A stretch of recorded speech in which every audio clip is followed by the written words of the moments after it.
ọ na-enweta this video ka ba metụ aka na share button ka ịtụsa dị ozi ọkwa ifuru ife aha na-ekwu emechaa ha etiwe ndị obi onugbu ndị ụka jikwa wee mee nke a ndị ụka jikwa wee mee nke ọzọ Ebonyi so na achọrọ nke gwa m ụdị Facebook ị na-use if I want to download it. I want you to tell me the kind of Facebook app ị na-use if I want to download it. Facebook ị na-use ọ nke Maka Azụka ka nke Ikechukwu Ekwulọbịa ka nke Emeka Amọbịa ka nke Ezudene na Nnewi. Gwa m onye nwe this Facebook app ị na-use because I want to download it. Ụna na-achọ okwu ọkpana n'aha mmanụ na-ele ọkụ ọsị na ahụ amaka one day ị ga-achọ TV na-achọ Akụzayon onye Ebonyi steeti ngwa onye Ebonyi steeti Akụzayon for one single day anụkọtabụghị kpọọ gị afa ndị ji Akụzayon wee na-eme content do too much ọchị report content ndị mmadụ ọhụ na nke ụka ọ ya ebido and ịma na ife ya imelu na-asị ka ọwụ ije edit ye dee ya ife idelu wepụta ka iwe si ike public sympathy one day ị ga-achọta ife ị na-achọ ịchọtakwa ife ị na-achọ ndị otu na-abịa na Facebook ka ha bịa cry ya foul Chineke wee kpụ unu niile ọkụ ịma na dis screenshot dị ebe a na-asị iti ihe ndị otu unu pụta na-ekwugheri wanyị na ịma na-asị gwa m Facebook app ị na-use ife I want to download it because I need it. We all know how Facebook works. We all know ọwụrụ na-etake down your post. We all know message Facebook na-put out there. How did you arrive at this particular thing he put it just to draw sympathy?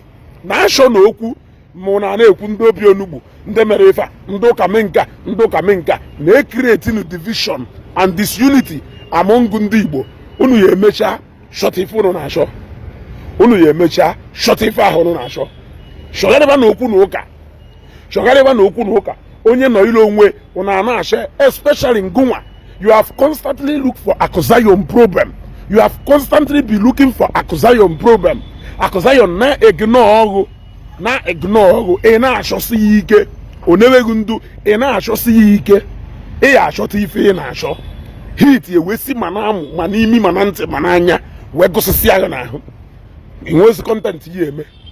Akụzayon this, Akụzayon that. Akụzayon this, Akụzayon that. Ebe edewe osisi or 1 naira ihe jiko case na case dapụta. Sisi ma 1 naira tọwọ ihe jiko case na case pụta ọ pụta kịta ya gosisiri anya mmiri unu na ọ na comments na WhatsApp group unu na-akpaso nkata ya ekpudo unu niile unu ya emecha fifu unu mere onwe unu amụ ife a na-akọ unu ya emecha fifu unu mere onwe unu gosi m Facebook app ọ nwoke ụmụ dịọka ọ waja nwe Facebook app I want to know kere onye nwe this Facebook app. Yes, I want to know. Ọwụzụkwa nke Maka Azụka Aima wonya na-ewepụta Chineke melu na ebele iwelukwa na manipulate the gullible peoples ndị OS member enweghị ụbụrụ ife ọ na ha fụrụ ha kwụnawa enu weda na-ekwulu okwu ọ na-ekwu okwu they must jump up and shout ndị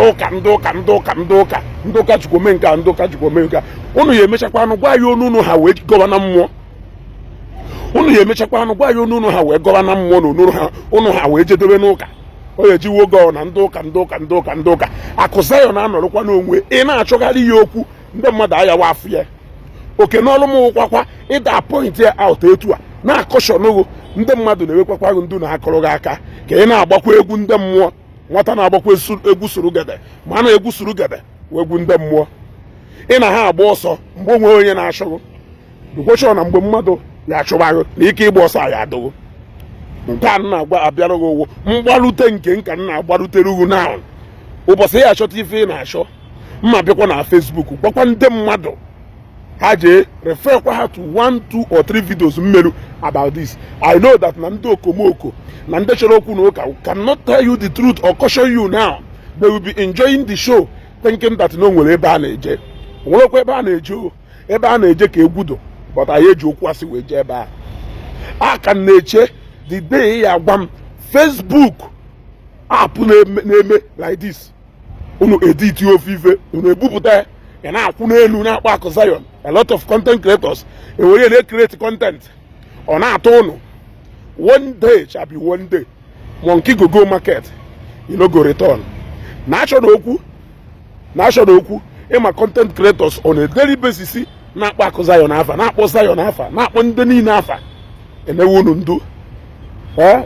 ndu enọkata ọdụka ya sị na-echọ ka ikireti ofu controversy ikukuchakwa n'ofe ife na nka WhatsApp group ebe unu nọcha, ikukukwa n'ife yiri ife nkata ịkpaburu mbụ ị chọrọ ikwu maka Ebuka Obi ewere ikie ya na WhatsApp group ahụ.